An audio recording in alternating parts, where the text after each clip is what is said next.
Valentine's day ఈ పదంతో నీకు నిజంగా అసలు పని ఉందా? ఆల్రెడీ రిలేషన్షిప్ లో ఉండే వాళ్ళ కోసం మనం మాట్లాడలేదు. సింగిల్ అని మింగిల్ అవ్వడానికి రెడీగా ఉంటారు చూడు, వాళ్ళకి చెప్తున్నా.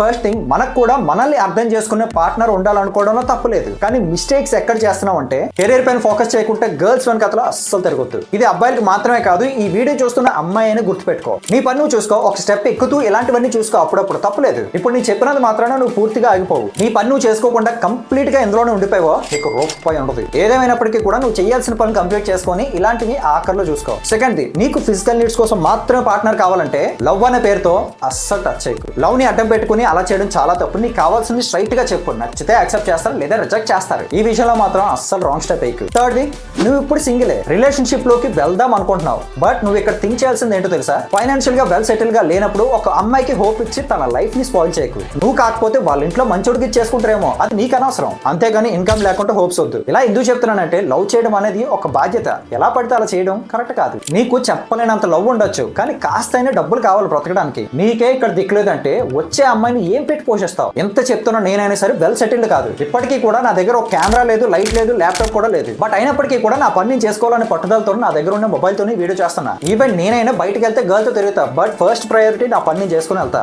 ఇది గుర్తుపెట్టుకో, లైఫ్ లో ఒక స్టెప్ ఎక్కినట్టే. ఇంకా కష్టపడాల్సింది చాలా ఉంది. సో రిలేషన్షిప్ లోకి వెళ్ళాలంటే ఇవన్నీ గుర్తుపెట్టుకుని వెళ్ళు. అలా వెళ్లే ముందు ఒక చిన్న నోట్.